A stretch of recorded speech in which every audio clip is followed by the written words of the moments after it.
Ako si Maria at ito ang aking kwento.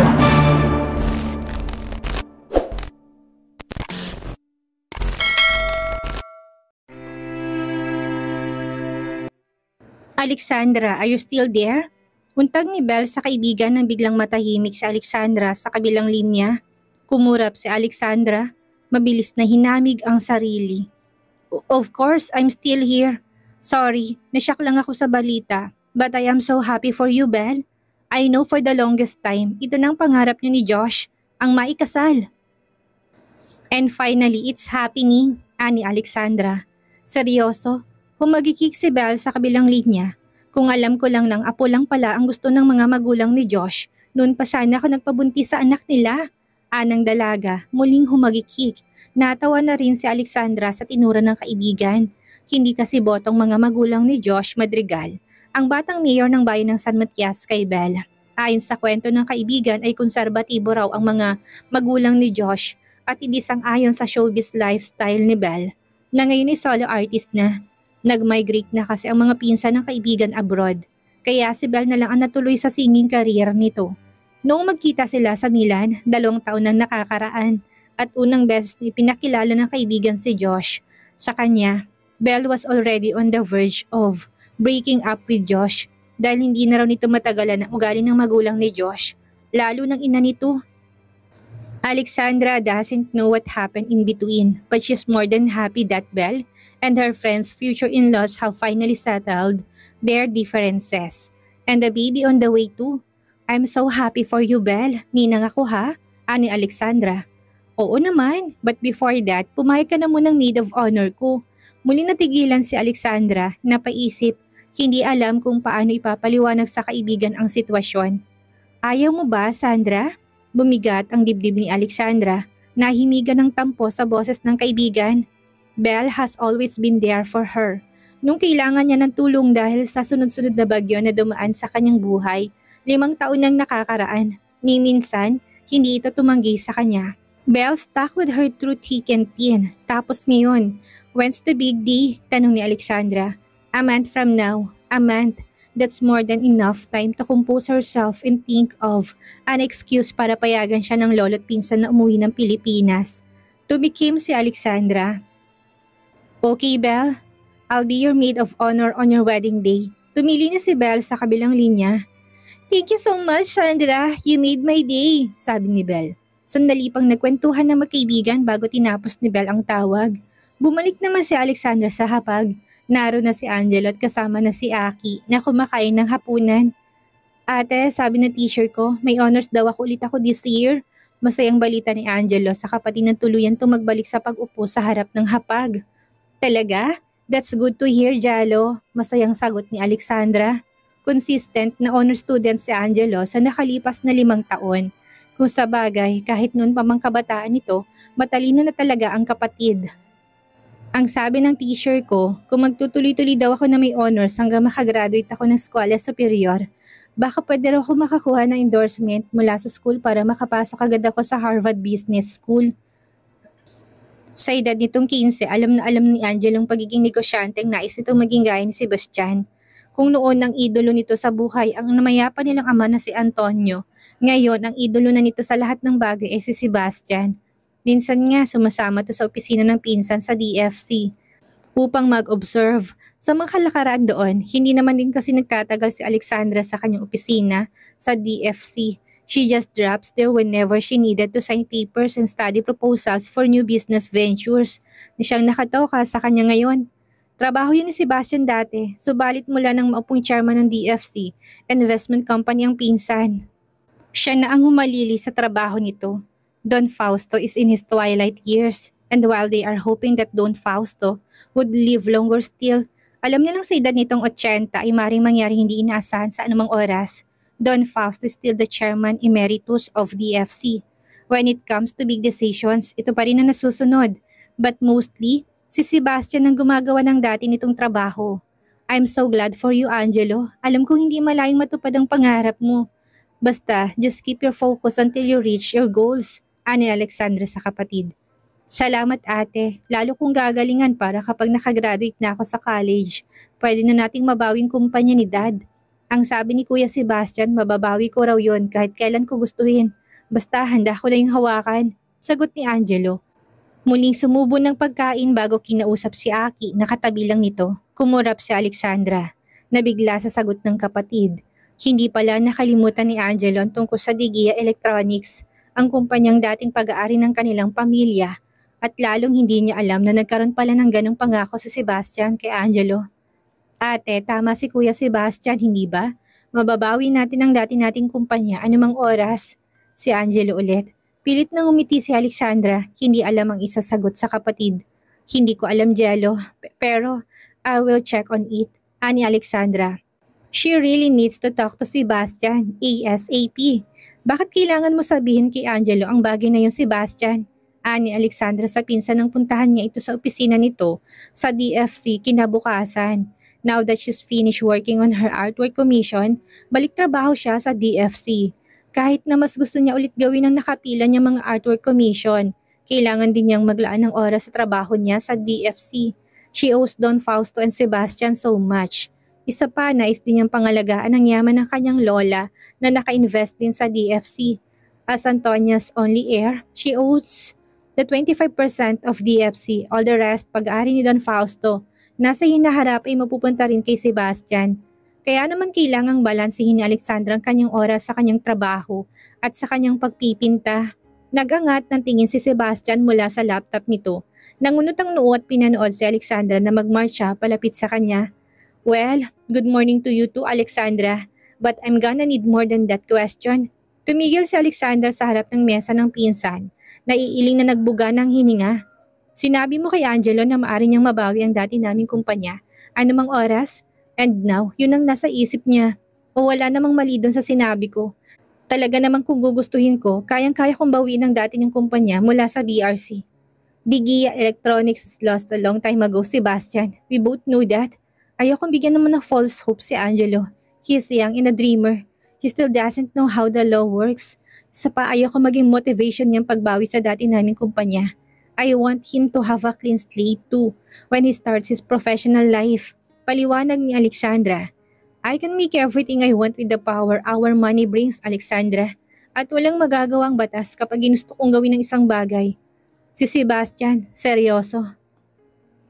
Sa 5 taon nilang magkakasama ni Don Fausto at Sebastian, nakita na ni Alexandra kung paano tumabahong mga to. They are both ruthless businessmen with a keen eye to power, potential and money. At kahit na hanggang ngayon wala pa siyang alam sa inner workings ng kumpanya, she knew full well that Sebastian meant with his statement what a Carpio wants a Carpio gets. And she doesn't want Angelo to live with that kind of influence behind him. Why are you suddenly turning soft on this issue, Alexandra? Dahil ba nasa ilalim pa rin ng BRC ang pamamahala ng Digia Electronics? Huwag mo sabihin after all these years. And all he did, gusto mo pa rin protektahan si Gilbert, ani Sebastian. Tumayo na mula sa mesa nito at nilapitan siya. Matamang pinag-aralan ni Sebastian ng pinsan. Maraming hindi alam si Alexandra sa nakalipas na mga taon. And he plans to keep the past as they should. That's why he's asking the question now or else magkakaroon silang malaki ng problema. Kumurap si Alexandra na bigla sa tinanong ni Sebastian. Why in the world would you think I'm still? No, para sa akin natapos ng lahat sa amin ni Gilbert noon pa. Hindi tungkol sa kanyang pinupunto ko. What I'm trying to point out is gusto kong magsumikap si Angelo sa sarili niyang paraan. Ayokong umasa siya sa atin, Sebastian. Hindi siya matututo sa ganoong paraan. Isa pa, I want to protect him too from the frustration and pain of not getting things his way. At kung sakaling gusto niya talagang bawi ng Digia Electronics, it would be my way and not yours. Natawa si Sebastian. What's wrong with my way? It's too harsh and ruthless. And you're too soft. Si Sebastian ngumiti. Asay na naintindihan na siya nito. Naiiling na napangiti si Alexandra. If there's something he appreciates with Sebastian, is that he lets her speak her mind. Bagay na noon na sinubukan na hindi niya kayang gawin. Alright, if that's what you want, babaguhin kong estilo ng pagtuturo kay Angelo. I will encourage him to make his own path. Besides, kilala ko na kapatid mo, Alexandra. He's like you're resilient. Malayong mararating niya. Tumango si Alexandra. That's more like it. Thank you. Natatawang bumalik si Sebastian sa swivel chair nito. He'd say it before and he'd say it again. No woman ever dared to confront him the way Alexandra does. Sometimes she's annoying as hell, but admirable too. A true mark of a Carpio. Siya nga pala, may nag-imbita kay Lola sa Switzerland. It's a vacation on one of his friend's luxurious cottage in the countryside. He'd be gone for 2 to 3 weeks. I might go with him, pahayag ni Sebastian. And when's that exactly? We travel on the 6th of the next month. Lihim na napasinghap si Alexandra. Matataon sa bakasyon ng lolo't pinsan ng kasal ni Belle. Ibig sabihin kahit na hindi na siya magpaalam sa mga to, kayang-kaya niyang umuwi ng Pilipinas at daluhan ng kasal na kaibigan. Great! That is great! Ani Alexandra nakangiti. 2 to 3 days in Manila won't do her any harm, naisip ng dalaga. Please take care of yourself. Maari kayong sumunod ni Aki sa amin kung gusto niyo, ani Don Fausto kay Alexandra. Kasalukuyan nagpapaalamanan ang maglolo sa isang private hangar. Yun ang araw na aalis ang matanda si Sebastian patungo ng Switzerland. Yes, Lolo, huwag po kayong mag-alala sa amin ni Aki. We'll be safe. Also kapag maaga ko natapos yung art commission ko, I will surely give you a call, ani Alexandra. Ngumiti ang matanda. Bumaling kay Marco na noon ay nakatayo sa tabi ni Alexandra. Take care of your mommy, Mio Sol. Be a good boy, see? See, Lolo. Bibong sagot ni Aki. Yumaka pa sa matanda. I will miss you and Tito Sebastian. Me too, Aki. Me too. Sagot ng matanda, yumuko bago marahing nalikan ang buhok ni Aki. Gusto mo bang iwan na lang ang mommy mo dito at sumama sa amin ni Lolo Aki? Ani Sebastian na nakalapit na sa mga kasama, katatapos lang magbigay ng final briefing sa security team na maiwanan kila Alexandra at Aki. Sasama? Me? Nakakunot noong tanong ni Aki sa tiyuhin. Hindi pa gaano nakakapagsalita ng Tagalog si Aki. Subalit minsan nakakasagap to ng mga salita tuwing nag-uusap sina Yayalin at Marco. Kaya naintindihan itong ibang salita. Umangat ang tingin ng bata sa ina. Humawak sa kamay ni Alexandra. No, Mommy will be alone. Grandpa said I should take care of Mommy. Ngumiti si Sebastian. Marahang ginulong buhok ng pamangkin. I know, Aki. Take care of your mommy then. Mabilis na tumango si Aki. Nagpaalam na rin sa tiyuhin. Sunod na nagpaalam si Sebastian kay Alexandra. Ilang sandali pa sumakay na rin sina Don Fausto at Sebastian sa private plane. Pinanood ni Alexandra ang take-off ng eroplano sa runway. At nang halos hindi na niya yun matanaw sa langit, agad siyang bumaling kay Aki na nasa kanyang tabi. Tayo nang bumalik sa Villa Antonia. We have a plane to catch too, ani Alexandra. Mabutit dumating ng kriminal. 1 oras na mahigit ang paghintay ng lahat para lang sa kanya. Siguro naman pwede na tayong magsimula, Mr. Regalado. Sabi ni Cynthia na makitang papasok na sa pinto ng boardroom si Gilbert. Umigting ang panga ng binata, kumuyo ang mga kamay. Kung siya ang masusunod, kanina pa niya sinuntok ang bibig ng babaeng inagawan siya ng kayamanan. But he withheld himself. Umiiwas na siya sa gulo. Ang gusto na lang niya, may raos niya ulit ang parusang board meeting na yon. Nang tuluyang makaupo si Gilbert sa kanyang upuan, malayo sa kabisera ng oval table kaagad nagsalitang binata. Sorry I'm late. I was having a meeting with an investor. An investor? Romol yung mga mata ni Cynthia. Oh come on, you're bluffing. Alam namin ang sales figures ng kumpanyang hawak mo, Gilbert. Compared sa kumpanyang hawak ng iba dito, barya lang ang sales ng kumpanya mo. Kaya huwag ka na magyabang. Nagpanting ng tenga ni Gilbert. At least I know how to run a business. However, small a profit I may contribute to the conglomerate. 100 million of revenue a year is still a profit. Unlike you, kung hindi ang paggasta sa kayamanan na inagaw mo sa akin ay panlalalaking inaatupag mo. Hindi ba, Mr. Chavez? Anang binatang bumaling sa matandang katabilang ni Cynthia. Agad na pinukpok ni Mr. Chavez ang kamay sa mesa. You scumbag! Enough! Malakas ang boses na sabi ni Mr. Regalado na siya pa ring presidente ng BRC. We are professionals here, gentlemen. We didn't come here to talk about our personal grudges. We are here to discuss business. Please behave yourself. Pilit na pinakalma ni Mr. Chavez ang kanyang sarili. Ibinaling sa iba ang tingin. Si Gilbert naman ay ngumiti na nakakaloko. He finds joy in pissing people off these days. Or for the last 2.5 years. Or so he must say. Hindi na bago sa kanyang eksenang yun. That's been going on since. He came back to the board for being the owner of the 22.5% of BRC. Yes, he just owns now a meager 22.5% shares of BRC. Dahil matapos mawala si Alexandra, hindi niya matupad ang provision sa tamang oras, Naging floating ang status na 35% ng shares of stocks na noon ay pag-aari ng kanyang abuelo. From 65% ownership of BRC, naging 30% na lang yon na hindi matupad ng binatang nakasulat sa provision ng last will ng matanda. At dahil kalahati pa niya si Cynthia sa lahat ng yaman na naiwan sa kanyang abuelo, ay minakuha din si Cynthia sa natitira niyang share sa kumpanya. Cynthia owns now 7.5% of BRC. Hindi lang yun ang kinakamkam ng bastarda ng abuelo mula sa kanya. Nakihati rin ito sa mansyon at iba pang ari-arian ng kanilang pamilya. A quarter of his remaining inheritance ay napunta lahat kay Cynthia nang manalo to sa inheritance dispute case na inihain ito sa korte, gaining her access to all things she used to protect. Pinukul ni Cynthia ng masamang tingin si Gilbert na noon ay nakangisi niya. Hindi siya titigil hanggat hindi niya nakukuha ng buong yaman ng mga Romualdez. Hindi naman natupad ni Gilbert ang provision ng kanyang ama kaya konti lang ang shares na napunta sa kanya. And it's not enough. Hindi sapat na parang tira-tira lang napunta sa kanya. She needs to have everything. Ilang taong nagpakasasa si Sylvia at ang anak nito sa yaman ng kanyang ama. Siya naman ngayon. Panahon naman niya ngayong humiga sa limpak-limpak na kwarta. Nang humupang galit na lahat ay tinuloy na ni Mr. Regalado ang meeting. Bumagsak ulit ang sales ng BRC last quarter. I asked the accounting department about this and all they say is that the numbers don't lie. Kung magtutuloy-tuloy ang ganitong performance natin, we're going to the path we all dread, bankruptcy. Agad na nabuong bulong-bulungan. Since last year, hindi na magandang takbo ng BRC. Kahit na magandang performance ng Digia Romualdez Electronics, na si Gilbert ang kasalukuyang may hawak, nahihila pababa ng performance ng ibang kumpanya sa conglomerate ang kanilang sales. And he doesn't understand why. The mall, the hotels, the restaurant franchises, and others all were not doing well. Tahimik na nag-obserba si Gilbert sa mga kasamang naroon sa silid while everyone is bit worried. There are two people in the room who seem unbothered by the news. Mr. Chavez and his Aunt Cynthia. Humigting ang panga ni Gilbert na biglang bumangon sa isip na maaring may pakana ang dalawa sa nangyayari sa conglomerate. Kumuyom ang kamay ni Gilbert, pinigilan ang sariling suguri ng dalawang kanyang pinaghihinalaan. Instead muli siyang nagsalita.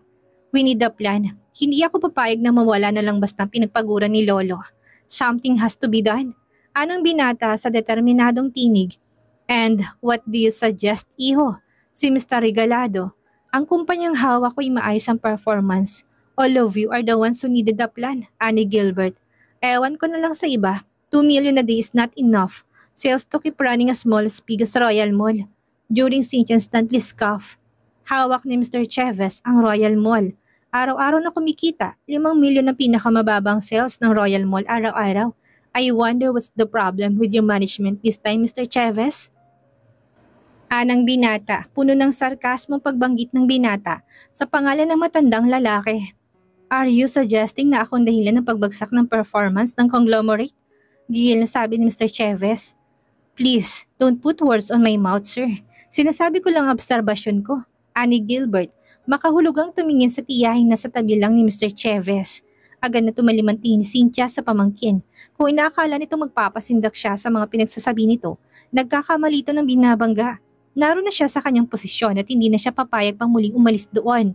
Malapit nang matupad ang mga plano niya and she will see the end of it no matter what happens. Very well, as president, I therefore demand that all of us here will submit a proposal of 3 days' time. Pag-aaralan ko lahat yon habang nasukrus kami ng pamilya ko. Pagbalik ko, we will have a meeting once again. Nagsitanguan naman ang lahat ng board of directors including Gilbert. May isa pa akong ipapakiusap, kasal ng anak ko ng BIR commissioner this weekend. By then, I'll be on travel. Who would like to take my place as representative of BRC? Isa-isang nagsabi ng excuse sa mga board members na naroon, kahit sina Mr. Chavez at Cynthia ay tumanggi rin. How about you, Gilbert? He had other plans too, but does he have other choice? Sure, I will go. Anong pangalan ng mga ikakasal? Josh Madrigal and the singer Bel Lugario. Gilbert silently muttered a series of explicitive. Maingat na sumakay si Gilbert sa lift pabalik sa kanyang opisina sa Digia Romualdez Electronics. 2.5 years ago, nang maisipan niyang baguhin ang pangalan ng kumpanyang pag-aari ni Alexandra. Ginawa niya yon dahil mula sa umpisa'y pag-aari na ni Alexandra. Bago mangyari ang lahat, na nangyari 5 years ago, intensyon na talaga niyang ibalik kay Alexandra ang kumpanya ng pamilya nito kapag naayos na niya ang internal conflicts sa loob ng kumpanya. But then, all the worst things that can happen. happened. And now there he is, still wondering where Alexandra is for the past 5 years. Nagawa ni Gilbert ang lahat, nagamit niya ang lahat ng kanyang koneksyon. Subalit bigo pa rin siya sa paghahanap kay Alexandra. It was as if she just vanished from the face of the earth, leaving him devastated every single day for the past 5 years. At ngayon, muli niyang makakaharap si Belle at sa mismong kasal pa nito. Pakiramdam ni Gilbert ay muli siyang pinaglalaroan ng tadhana. Ilang beses din siyang nakiusap kay Belle. Sa mga nagdaang taon, nagmamakaawa, nakikibalita kung kamusta na si Alexandra. Subalit wala siyang napala. Nagmatigas si Belle na hindi sasabihin kung nasaan si Alexandra at naiintindihan niya yon. Siguro, ang parusa ng tadhana sa kanya ay habang buhay niya nga hanapin si Alexandra.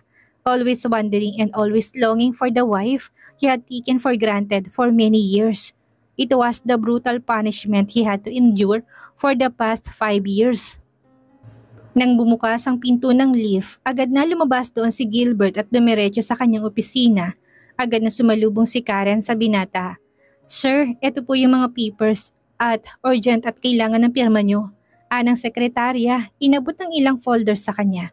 Mabilis na umupo si Gilbert sa kanyang swivel chair at pinirmahan ng mga dokumento. "Si Victor?" Agad niyang tanong kay Karen nang matapos ang ginagawa. Agad na bumakas ang taranta sa mukha ni Karen.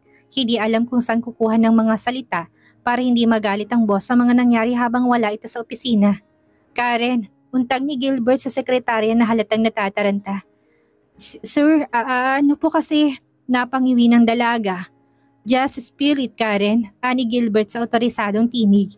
Ano po kasi sir, may pumunta pong taga-labor department sa pabrika. May nag-report po kasi ng mga laborers. Napatayo na ulit si Gilbert." "What? Bakit hindi mo kagad tinawag sa akin?" Kumibot ang bibig ni Karen, lalo nagpanik. Kasi po ang sabi ni Sir Victor, huwag kayong storbohin kapag nasa board meeting kayo ng BRC. Kasi daw po baka inaapi na naman kinantiyahin niyo doon kaya hindi raw po ako pwede mangulit ng kahit na anong concerns mula dito sa opisina." Gilbert gasped under his breath and raked his hands through his hair. Hindi lingid sa kaalaman ng binata kung tungkol saan ang inareport ng mga manggagawa sa pabrika. Nakadalawang reject na siya ng wage hike proposal mula sa kampo ng mga to, hindi dahil sa ayaw niya. He wanted to, subalit ang BRC ang may ayaw dahil na rin sa financial crisis na kinakaharap ng conglomerate. He asked the workers for more time para makahanap siya ng paraan, subalit hindi na talaga nakapaghintay pang mga ito. The last wage increase was 5 years ago na makuha niya mula kay Alexandra ang pamamahala ng kumpanya. The wage increase is indeed long overdue but hindi na nag-aksaya pa ng oras si Gilbert. Agad na tinawagan ng binata si Victor but his cause won't go through.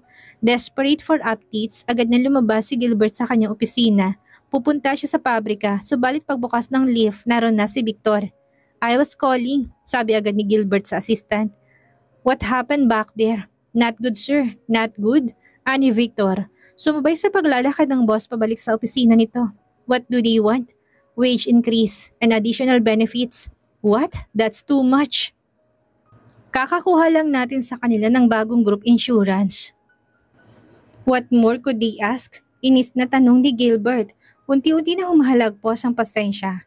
"I know sir, sinabi ko na rin po yan sa labor department. Ang gusto nila, isama din natin sa insurance sa mga primary beneficiary ng mga empleyado for their added protection." "That's bullshit," gigil na singhal ni Gilbert. "Sino nakaisip niyan? The demand would cost him at least an additional 10 to 15 million a month. At sa financial crisis na pinagdaraanan ng BRC, he cannot afford to shell out that amount monthly. Ang kailangan niya magtipid at hindi maglabas ng pera." "Si Mr. Figueroa po," ani Victor. Seryoso si Mr. Figueroa, ang leader ng union sa pabrika. Sandaling napaisip si Gilbert, kilala niyang matandang empleyado, maayos nung kausap. Hindi ito basta-basta nagdedemand ng kung ano-ano para sa manggagawa sa pabrika. And now this, a demand that's very impossible for him to meet kahit na anong gawin niya. Libo-libong mga manggagawa sa pabrika na pinapatakbo lang niya sa pamamagitan ng ilang accounts na natili ang tiwala sa kumpanya sa kabila nangyari sa kanya. Kung meron lamang pumapayag sa mga investors na nakausap niya, he could at least meet the workers' demands halfway. Subalit alam din ng binata sa isang suntok sa buwan na makakuha pa siya ng bagong investor. It's not because of the company. The investor's hesitation comes through him being the CEO of SGE. I want to talk to Attorney Salve. Please, schedule me a meeting with him ngayon din. Annie Gilbert sa assistant. Nasa New York po si Attorney Salve ngayon, sir. Bumisita sa anak niya. Sa weekend daw pong balik. Lihim na napabuga ang binata. Then get me another lawyer. Anyone, I need to talk to a lawyer right now. Also make sure na walang maglilik na balita sa media tungkol dito. Hindi makakabuti ang ganitong balita sa BRC. So mabibilis na salita'y kinuwento ni Gilbert kay Victor ang nangyari sa board meeting. Sir, naniniwala kayong on the verge of bankruptcy ng BRC? Si Victor sa malungkot na tinig. No, that's why I have an additional work for you. Gusto kong manmanan mo sina Mr. Chavez at Cynthia. Kahit si Cyrus, isama mo na rin. Malakas ang kutob ko na may kinalaman sila sa nangyayari sa BRC. I want the result of your investigation by next week. Tell our men to make it discreet. Agad na tumango si Victor. Yes sir, right away. Palabas na ng opisina ni Gilbert si Victor nang muli itong tawagin ng binata. Victor, please also get me a new suit. I'll attend the wedding this weekend. Wedding sir? Kunot noong tanong ni Victor sa boss. Gilbert really attends social functions these days. Yes. Kaninong kasal sir? Kay Bel Logario. Sandali natigilan si Victor. Bumadhang pagtataka sa mukha ng assistant hanggang sa magkusa na itong lumabas ng silid. Muling bumalik ang agam-agam sa dibdib ng binata. Meeting Bell after all these years will surely be inconvenient but he will do his social duty for BRC. He must too. He still has a few days to compose himself for that meeting. For now, kailangan niya maghanap ng bagong investor. Ano kayang mangyayari sa kasal na dadaluhan ni Gilbert? Muli kayong magkusmuli ang landas nila ni Alexandra? Yan ang ating aalamin sa susunod nating kabanata.